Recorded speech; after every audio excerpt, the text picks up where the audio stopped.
Welcome to Think Left, when nothing's go right, think left. I'm Shan. Together with me is Chairperson of Parti Sosialis Malaysia, Dr. Jeyakumar. Welcome, Doctor. Thank you. So recently, I'm sure everyone know about that. Our Prime Minister Anwar Ibrahim are going to saying that we are going to join Brics. Malaysia want to join Brics, but probably some of us is like, what is Brics actually? So maybe Dr. Kumar can tell us more about what is Brics. BRICS is a coalition of several countries. It's Brazil, Russia, India, China, and South Africa. That's the initial group that formed the BRICS. And recently, a few other countries have also joined BRICS. And it's basically a loose coalition of these countries, and they mainly talk about economic matters.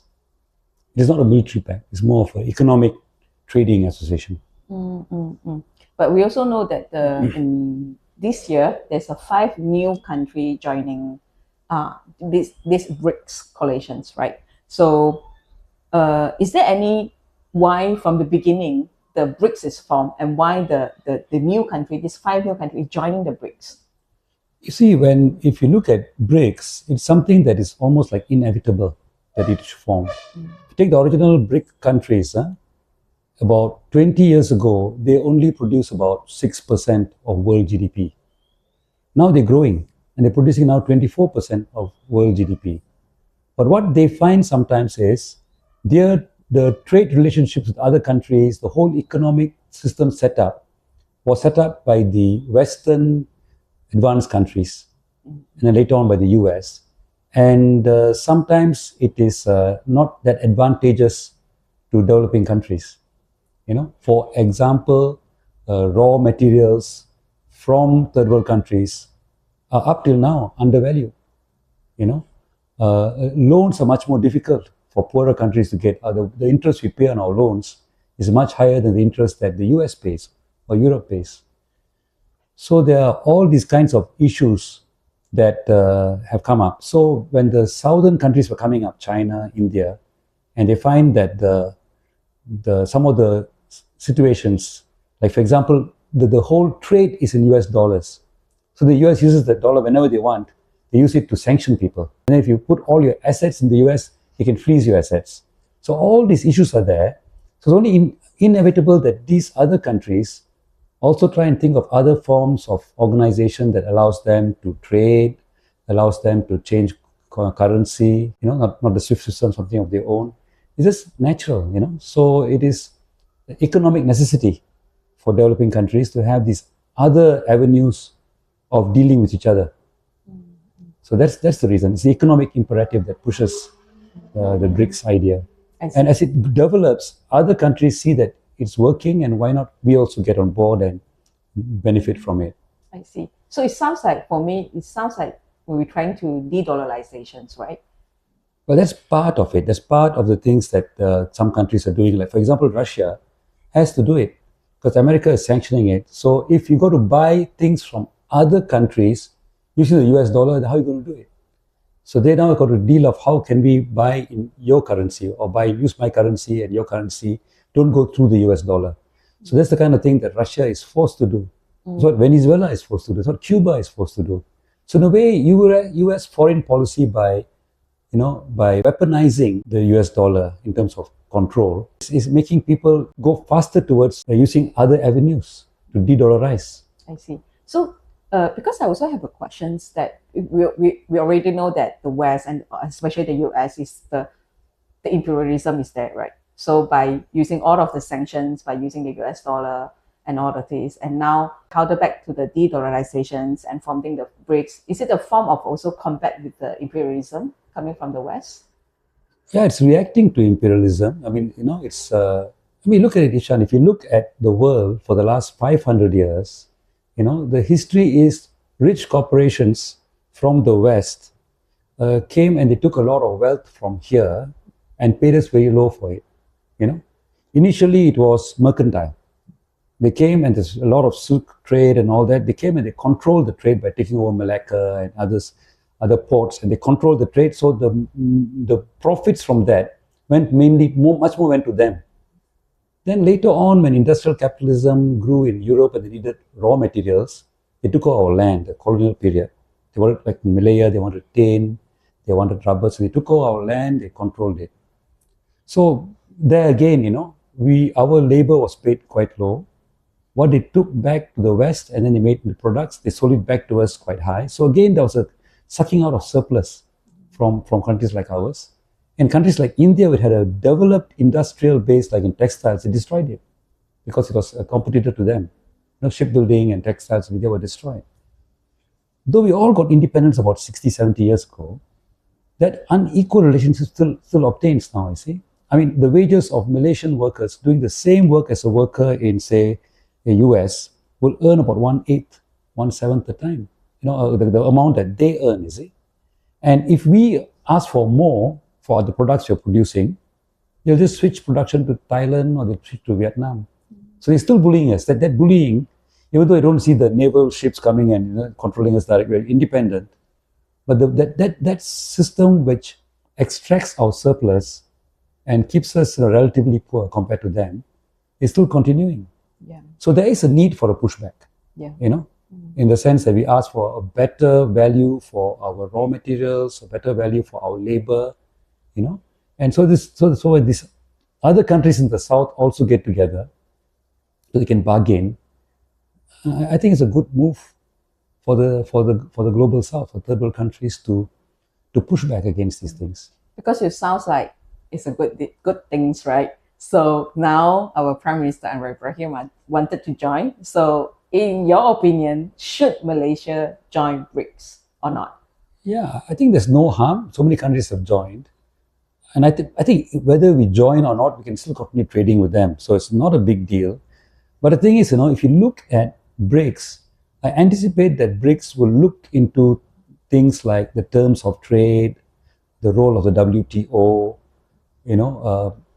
system of exchange.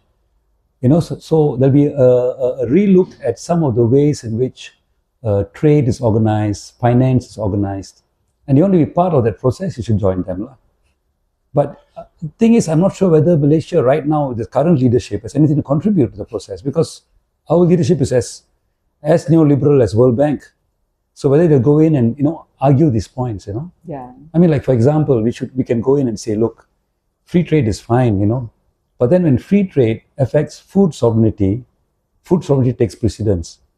So if we need to put up tariffs to produce our local food producers, it should be allowed in the free trade agreement.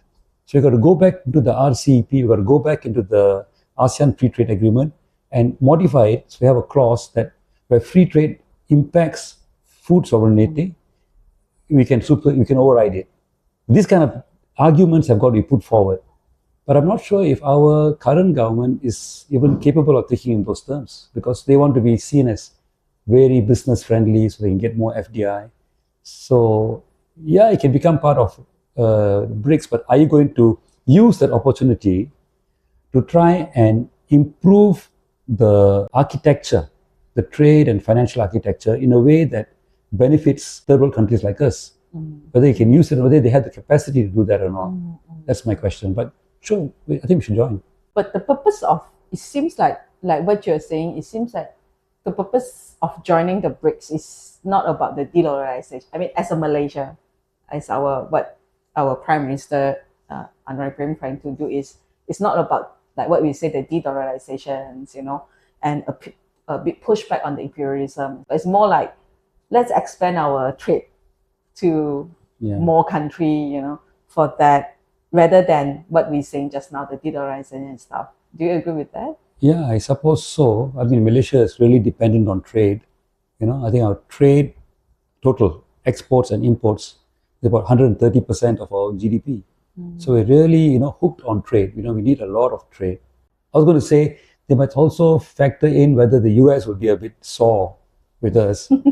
Because right now, I think Malaysia and other countries in Southeast Asia are hoping to benefit from the US-China trade conflict. So instead of goods being imported directly from China, some companies might want to bring their components to Malaysia, assemble here, and then export them to the US as a Southeast Asian product, and whether we can gain from that. And in that, you don't want to offend the US and all that. So we will consider things like that. But I think overall, I think Malaysia should join Brics, because it's a good move to push back against Western imperialism that has ruled the planet for the last 500 years and transferred huge amounts of wealth from the global south to the advanced countries. Do you think what should we concern when we're putting up on this matter? I think we should be careful of a couple of things. I think one, we shouldn't be naive, I think a capitalist from India or a capitalist from China is a capitalist, and sometimes they may be even worse than a capitalist from the US, because there at least they have labor laws, they have a history of union pushback, they're a little bit, at least they're more refined in the way they oppress it, so we cannot expect, just because there's a pushback against Western imperialism, the people coming in are going to be very humanitarian, and so if capitalists, don't forget, India and China are running capitalist economies. And if they invest here or they trade here, they're doing it for profits of their companies. So we must be naive in that way, So we got to be careful with, the deals we make with them.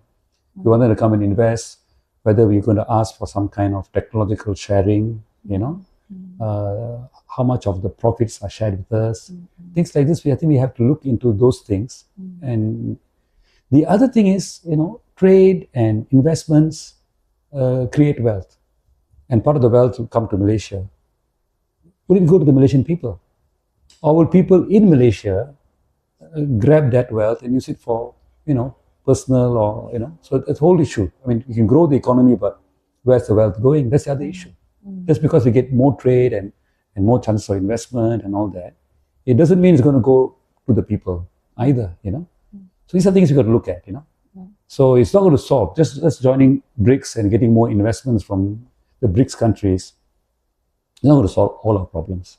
But it gives us an opportunity. It gives us more opportunities. So we're not only forced to take from America and Western Europe and Japan.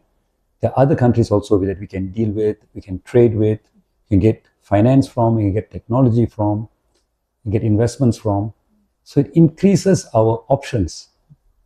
So it's up to us to use it in a smart way. Yeah, because my also concern is in the recently I see a lot of China capitalists come into they're not the big capitalists, just a businessman, but they started to open a shop on an online shopping platform such as like Lazada or Shopee and so on, right? So it's actually squeezing the space of the local, especially SME, that they do the business on the relying online shopping platform so that they don't need to rent a shop, and then they can do the business and they can get some money, right? True. But now when the China company coming in, and the fee of postage is actually just slightly a very minimal difference, but the price are so much cheaper compared to the local price, and people will go for that. And actually, we're already seeing that the local seller on those online platforms is already protesting about it. So I'm not sure that I understand that BRICS probably is looking at the bigger trades and stuff. Probably it's not this kind of small trade, right? But we already see the impact that when we are allowing other countries, the business coming in, which have better capital, can offer lower price, and how can we ensure to protect our SME in this context even though in the BRICS? I understand that, Dr. Kumar, you said you have to be smart, but is our government smart enough for that? Yes, I think you open up another issue, the whole issue of how much do we protect domestic production, let's say you have a situation, you can bring in clothes, cheaper from China. So it's good for our consumers. But if that ends up in us wiping out all our cloth manufacturers in Malaysia, could look at the impact of it in terms of what it's going to do to employment. All the people who produce not only the clothes, but also who supply these clothes factories, the bus kilang that send the people to work, the whole thing is going to be affected. And the other thing is, we're going to lose foreign exchange.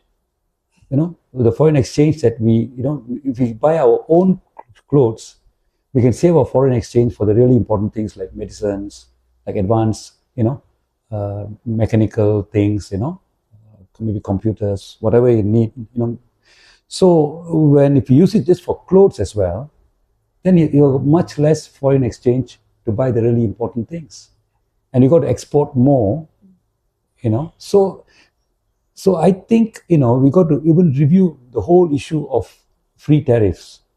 I believe that we should use tariffs to a certain degree to protect domestic industry.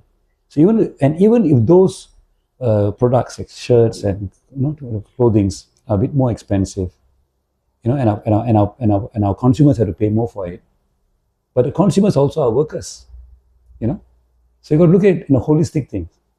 You don't go for the lowest price possible and kill your industry and ruin your foreign trade balance. It's not good for the country. So the economic health of the country may require you to put in tariffs so that domestic industries are protected. So I think we've got to look, but that actually it goes against the free trade agreements we already signed up for. We signed up for RCEP, we signed up for the CPTPP. So actually we have tied our hands. And then and the danger of that is we can end up with losing all these industries, losing jobs, and becoming dependent on China or other low-cost producers for things that actually we can produce ourselves. Yep. And that means then we need more foreign exchange. That means we need to, let's say for example, we're talking in terms of taking some of our land under cash crop production, but 75-80% of our agricultural land produces crops for export. And we are saying reduce that by a bit so that we can become more food sufficient. We can't do that if our foreign trade balance gets worse because we're also importing clothes now from China, not producing our own. Then we cannot cut down oil palm acreage so that we can plant more vegetables and plant more rice and plant more food for ourselves. So these are things that you got to look at a holistic way.